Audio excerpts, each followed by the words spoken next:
Morning students, Shri public school online classes में आपका स्वागत है। आप मेरे साथ इस वक्त अध्ययन कर रहे हैं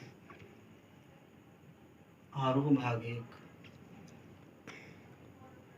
गलता लोहा शेखर जोशी की कहानी है, जो बड़ी ही मार्मिक है। तो इससे पहले हमने अपनी 2 वीडियो में इन पॉइंटों को पढ़ा। मोहन धनराम लोहार के यहाँ स्कूल जीवन की यादें, धनराम का लोहार बनना, मोहन का संघर्षमय जीवन, मोहन लखनऊ में तकनीकी शिक्षा और बेरोजगारी। तो आइए हम यहीं से शुरू करते हैं, तकनीकी शिक्षा और बेरोजगारी। जब मोहन रमेश के साथ लखनऊ चला गया तो मोहन को रमेश ने एक तकनीकी स्कूल में भर्ती करा दिया, दाखिला दिला दिया और उससे कहा कि हजारों BA MA मारे मारे फिरते हैं, बेकार घूमते हैं। इसके पीछे कारण ये था तकनीकी स्कूल में भर्ती कराने का कि मोहन के घर की दिनचर्या पहले की तरह चलती रहे। और इसका परिणाम ये हुआ 1.5-2 साल बाद मोहन पूरी तरह से फैक्ट्रियों के चक्कर लगा लगा कर बेकार हो गया। बंशीधर का धोखा हुआ पड़ा। अब बंशीधर का दुख क्या था कि बंशीधर हर किसी को मोहन के बारे में यही बताते थे कि मोहन एक बड़ा अफसर बनकर गांव वापस लौटेगा। लेकिन जब उन्हें वास्तविकता का पता चला कि मोहन पढ़ाई नहीं कर रहा, तकनीकी शिक्षा ग्रहण कर रहा है, तो उन्हें बड़ा दुख हुआ। और धनराम ने भी, जो कि मोहन का मित्र था, बंशीधर से पूछा मोहन के बारे में, तो धनराम से भी यही कह दिया कि वो बड़ा अफसर बनकर लौटेगा, यानी झूठ बोल दिया। और धनराम ने प्रत्युत्तर में कहा कि मोहन लला बचपन से ही बड़े ही बुद्धिमान थे। मोहन द्वारा लोहे को गोल मोड़ना। नेक्स्ट पॉइंट है, मोहन और धनराम दोनों बैठे हुए कार्यशाला में अपने बचपन की यादें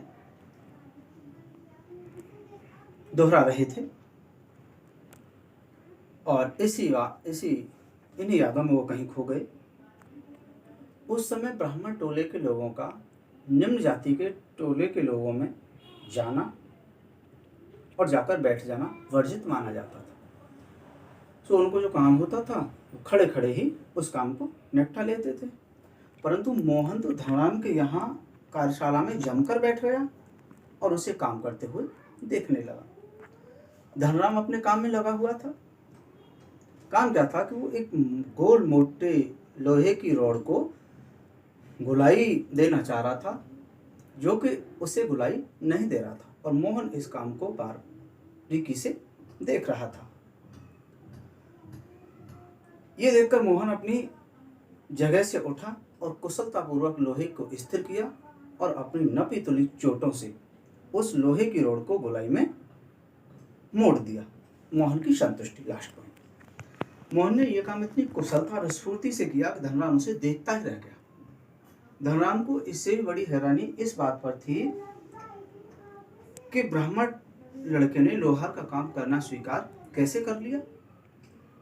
मोहन इन सब बातों से बेपरवाह था और लोहे के छल्ले की गोलाई को जांच रहा था, परख रहा था, बारीकी से देख रहा था। उसकी आंखों में एक सर्जक की चमक थी उसमें, जैसे डॉक्टर अपने पेशेंट का ऑपरेशन करने के बाद खुश होता है, वही खुशी इस समय मोहन की आंखों में दिखाई दे रही थी। कहने का भाव यह है कि मोहन की आंखों में उस वक्त प्रसन्नता के भाव थे। तो कहानी का मकसद क्या है? जाति अभिमान का पिघलना और रचनात्मक कार्य में ढलते दिखाना